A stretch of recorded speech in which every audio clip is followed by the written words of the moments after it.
Olá, meus amigos, estamos de volta aqui. Não se engane, você está no canal correto, você não está no Jornal Nacional. Eu estou aqui hoje de paletó, não é por conta da temática, apesar dela merecer sem seriedade, mas sim por conta das atividades do dia. Hoje está sendo gravado na sexta-feira e tem atividade o dia inteiro para fazer.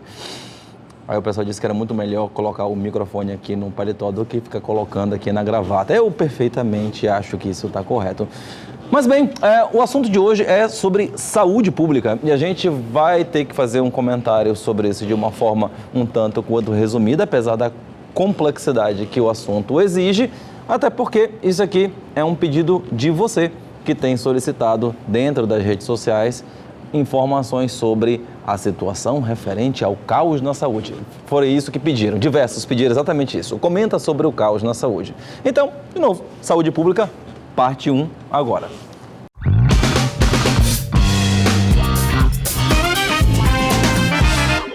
Olá, meus amigos, eu sou Carlos Almeida Filho, é muito bom estar aqui com você hoje. Eu já aproveito para pedir que você que está aqui caindo de paraquedas, se já achar interessante, já segue o canal, e você que está curtindo, já aproveita e já curte logo esse vídeo. Esse é um tema que foi escolhido por você nas redes sociais, então já aproveita, já me segue aí no Instagram, que é a rede social que eu mais uso, @CarlosAlmeidaFilho. Eu também observo as outras, mas eu observo bem mais, assim, tipo 99% do que está rolando lá pelo Instagram. Não tenho tempo de ficar rolando nas outras. Então, de lá, eu faço comentário nos feeds ou então nos stories. E esse foi um assunto de caixinha de perguntas. E não foi um assunto que me perguntaram agora. Foi um assunto que perguntaram pra gente antes do Carnaval. Perguntaram também sobre segurança pública. E daí eu achei apropriado fazer algumas observações propedêuticas, e essas observações elas foram colocadas em um capítulo específico que é sobre reserva do possível. Vou deixar aí o link, eu não sei qual é o lado, acho que é esse lado aqui.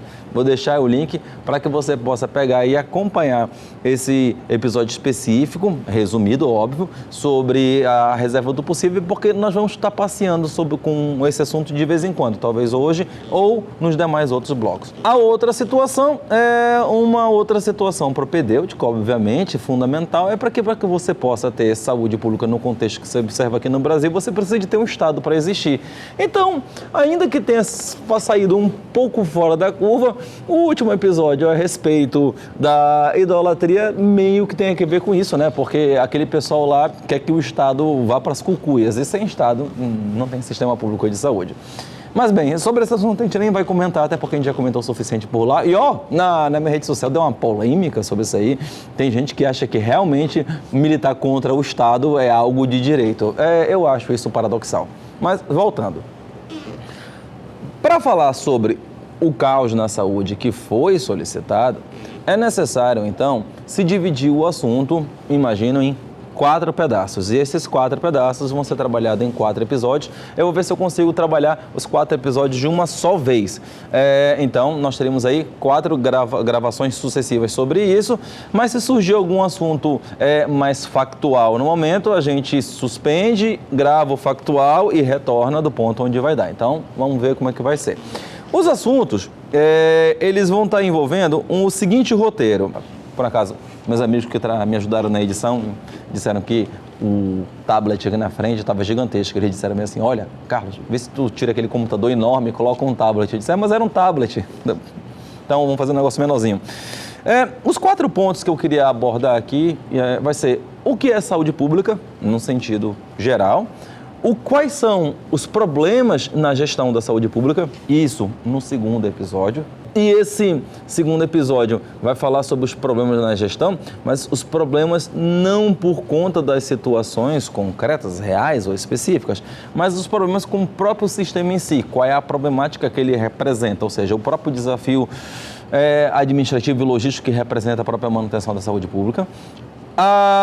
Especificamente para cá, quais são os problemas da saúde pública no Amazonas? E aí vamos tratar nesse terceiro episódio a respeito de todos esses problemas e, obviamente, eu não vou fugir da raia. Existem situações, inclusive, que implicam em judicialização e a própria discussão a respeito de aspectos criminais ou de improbidade, que, por acaso, acabei pessoalmente envolvido, então a gente não vai escapar disso, a gente vai comentar. E é bom quem já esteja acompanhando aqui, já deixa o seu comentário, pergunta, crítica, observação, apontar dedo na cara. O que aproveitar é agora, tá? Porque a gente vai estar comentando aí pela frente. E o último episódio, episódio 4, quais seriam os possíveis encaminhamentos para uma melhora nessa situação? Porque sim, são possíveis melhoramentos. E olha, o pessoal do Ministério da Saúde aí já falando, tem um carapanã aqui, tá? Vem aqui refrescar aqui a paciência.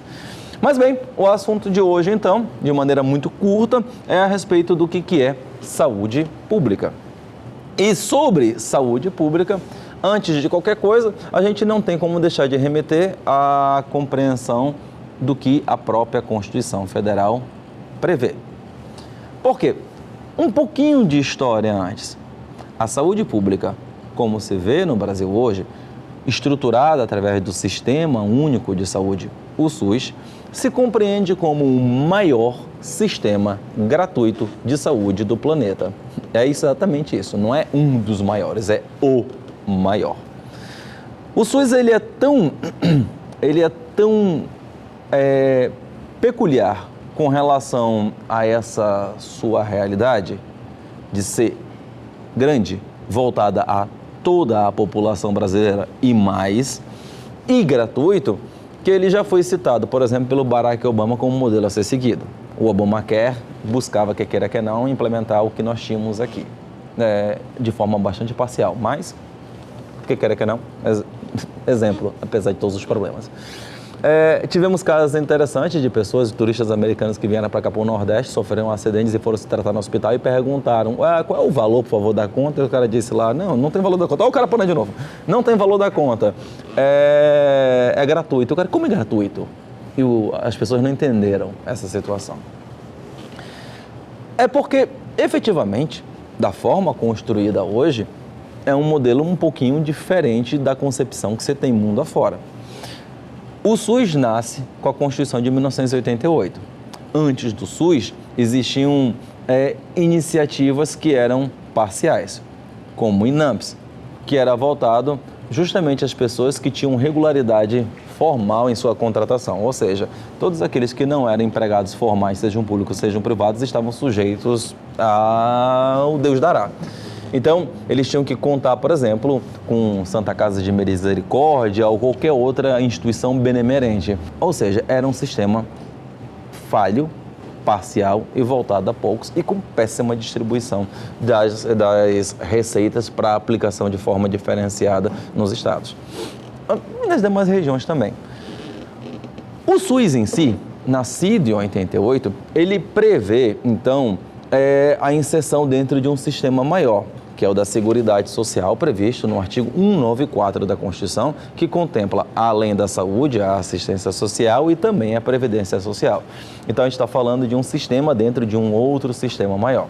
Mas, diferentemente da própria Previdência, que depende de ser contributiva, no caso, a saúde pública, ela se volta de maneira diferente.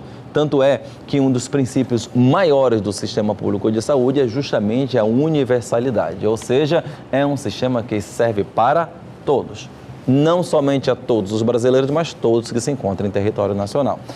O que não deixa de ser interessante, porque, por exemplo, em algumas áreas, e existem diversos programas demonstrando isso, do Brasil existe concorrência de vizinhos para se atenderem no sistema brasileiro. E muitas vezes pessoas que vêm do exterior para cá. Tivemos até alguns casos bastante interessantes. Sobre esse eu vou evitar de fazer comentário, só vou deixar o link para que você possa acompanhar esse caso bastante peculiar. Mas a situação referente à universalidade, ela é complementada, e eu digo situação porque na verdade é um princípio, ela é complementada com os princípios da equidade e com os princípios da integralidade.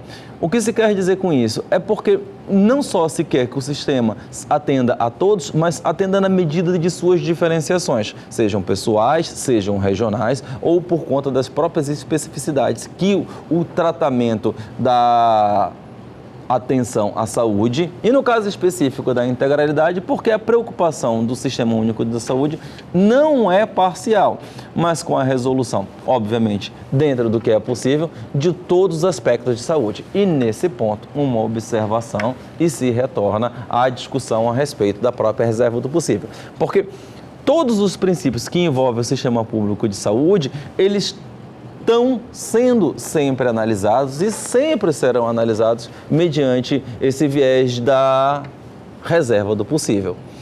Porque o sistema que se prevê universal para atender todas as pessoas e promover saúde de forma integral, obviamente vai encontrar limitações com relação às disponibilidades orçamentárias e financeiras dos próprios entes públicos. Então, isso inegavelmente acaba gerando judicialização. Judicialização é essa que é analisada mediante diversos parâmetros e um deles, destacado de novo, reserva do possível. Isso porque o financiamento dos sistemas públicos de saúde, de acordo com a Constituição, que são feitos por diversas fontes, acabam sendo feitos sempre, em sua grande maioria, através de recursos do Tesouro. No caso da União, a gente está falando de 15% da receita corrente líquida e no caso dos estados, estamos falando de 12% dos impostos estaduais. Teve mudança aí com relação à própria reforma tributária, vamos deixar isso para tratar mais à frente e com um especialista, não é comigo. E também os municípios na base de 15% dos recursos que são oriundos dos impostos municipais. E para o Distrito Federal, 15% ou 12%, a depender da natureza dos próprios tributos, porque na verdade o Distrito Federal acaba acumulando competências que são tanto municipais quanto estaduais. Mas mesmo que esses recursos acabem sendo aplicados em sua integralidade, tem diversos estados que o fazem, diversos municípios que o fazem. No caso, o Amazonas ultrapassa esses limites, pode acontecer que eles não sejam suficientes para debelar toda a integralidade de enfermidades que seja necessária, ou então toda a integralidade de saúde necessária para especificamente um único indivíduo ou uma determinada coletividade. E isso representa, obviamente, problemas. Mas o grande cerne da situação, e aí a gente pode encerrar com relação a alguns pontos extremamente importantes, é que justamente o artigo 196 da Constituição deixa de forma bastante clara que a saúde é direito de todos e obrigação do Estado. O que faz com que, então, o afluxo de soluções que o Estado tenha que implementar para a saúde não possa ser feito mediante uma escolha discricionária. Então, de acordo com o próprio artigo 96 e a própria Lei 8080 de 1990, que é a grande lei orgânica do SUS, a preocupação, então, do sistema é efetivamente integral naquilo que se fala, tanto com relação à prevenção quanto ao tratamento, de forma bastante integral. Ou seja, uma preocupação que se vê efetiva no tratamento tanto da saúde pública quanto do indivíduo em si. Isso é importante, isso é até idílico, mas é realidade. Obviamente que apresenta problemas. De novo, problemas a gente não vai estar discutindo aqui, a gente vai estar discutindo nos próximos episódios. E para que possa se funcionar dessa forma bastante adequada, o SUS, que é um dos maiores e mais complexos sistemas de saúde do planeta, precisa contar, obviamente, com alguns princípios de organização. E um desses princípios de organização é justamente a regionalização e a hierarquização. Por quê? Se entende, então, que há níveis de complexidade de atuação da saúde pública. Tanto o nível primário para a atenção básica, tanto o nível secundário para aquilo que é um pouco mais complexo e justamente o nível terciário, que é a chamada alta complexidade. Para ser mais simples, eu vou deixar tanto link em vídeo para que você possa acompanhar isso, quanto link na descrição para que você possa compreender de forma mais adequada a respeito da caracterização de cada um desses níveis. Mas de uma forma muito simples, em regra, eles são distribuídos da seguinte maneira, porque a atenção básica é feita pela porta de entrada, de novo, porta de entrada em regra, feita pelos municípios, e isso é muito compreendido através das unidades básicas de saúde ou então através da estratégia de atendimento de saúde na família. Se compreende, então, que a atenção básica, que tem que estar distribuída por todos os municípios, precisa ser feita de forma bastante ampla, porque os investimentos são menores e a possibilidade de atendimento e debelação de problemas de saúde acabam sendo maiores. Efetivamente, sistemas de atendimento de forma preventiva acabam evitando com que haja haja o desenvolvimento de doenças mais complexas, crônicas ou mesmo agudas, fazendo com que se evite um afluxo tanto ao sistema secundário, que em regra é realizado pelos estados, ou pela atenção terciária, que em regra é feita pela própria União. E aí nós estamos falando de coisas mais complexas, como estruturação de hospitais. No caso da atenção secundária, para atendimentos que vão exigir exames ou tratamentos mais complexos, ou no caso da atenção terciária, como, por exemplo, atenção nefrológica ou, por exemplo, transplantes. De novo, eu vou deixar a relação para que você possa pegar e estar acompanhando com muito cuidado isso. O sistema entende, então, que tem que ter uma verdadeira orquestra funcionando entre todos os entes políticos. Então, municípios, estados e União atuam de forma independente, mas sob comando único, para atender ao cidadão como se fosse uma coisa só, e é uma coisa só. Daí que nós temos então a regionalização, ou seja, para cada um dos entes em cada um de seus respectivos territórios, de forma hierarquizada conforme os níveis de complexidade que todos eles representam. E para que toda essa orquestra funcione de forma adequada, é necessário que haja efetivamente um cuidado muito grande com relação à distribuição do atendimento. É óbvio que a gente está falando sempre de um sistema que permite a participação popular. Existem diversos conselhos na saúde e sim, acontece efetivamente participação e talvez a reclamação, e a gente deixa isso para discutir para frente, seja a respeito da necessidade de maior transparência ou de maior engajamento no conhecimento da coisa pública, mas isso aí é assunto para outro momento. Mas para que o sistema possa funcionar de forma extremamente adequada, é necessário que se tenha um conhecimento muito grande das disponibilidades do próprio sistema. Então, a gente está falando de credenciamento de vagas, está falando sobre conhecimento a respeito de suas próprias capacidades operacionais, a gente está falando sobre a necessidade de implementação de uma distribuição equânime a respeito das próprias necessidades que são apresentadas dentro do próprio sistema. E uma das coisas mais importantes e fundamentais dentro do sistema público de saúde é justamente a regulação, que é feito em todos esses entes políticos através de complexos reguladores por profissionais capacitados e gabaritados para atuar justamente na seleção da atuação com a maior eficiência e de acordo com os princípios estabelecidos pelo SUS, das disponibilidades que o Estado possa possuir para atender as necessidades que precisam ser colocadas em atenção. Ou seja, casos que são urgência, casos que precisam ser atendidos com mais brevidade, casos que precisam ser atendidos em unidades mais próximas ou mais específicas ou mais complexas. Toda essa distribuição é feita pelo pessoal que atua dentro dos complexos reguladores, estabelecendo para as pessoas que precisam buscar o sistema a forma mais equânime, ou seja, igualitária possível de acordo com a própria urgência do atendimento que precisa ser feito. A regulação aqui no estado do Amazonas é conhecida por através do próprio sistema que é feito isso, que é o CIS-REG, e as pessoas acabam fazendo uma discussão muito complexa a respeito disso, já apareceu em diversos veículos da mídia, falando que essa regulação estabelece as filas para atendimento, em alguns casos, não sem exceção, de novo, deixo o link para que você possa acompanhar, criticadas às vezes como filas da morte. Mas, por favor, eu estou só fazendo uma chamada de atenção para aquilo que aparece às vezes na mídia. A regulação, ela é necessária, porque a demanda de pacientes ou de causas que precisam ser atendidas em determinadas atuações, em determinados níveis de atenção ou de complexidade, às vezes pode ser muito maior do que a própria disponibilidade que o Estado forneça, mesmo trabalhando no ponto ótimo. E é por essa situação que essa análise entre necessidade e disponibilidade precisa ser feita de forma diuturna. A regulação exige num sistema que é efetivamente descentralizado, mas funcionando de forma harmônica para que ele funcione da forma mais adequada possível.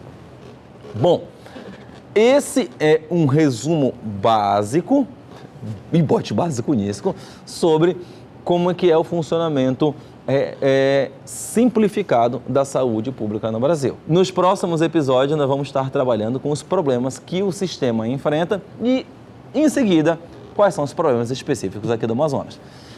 Se você acha que faltou observar alguma coisa ou destacar alguma coisa nesse episódio de hoje, comenta e manda a crítica para que a gente possa pegar e fazer observações à frente. E se você chegou até aqui, muito obrigado, já curte aí, segue, compartilha com os demais e vamos em frente.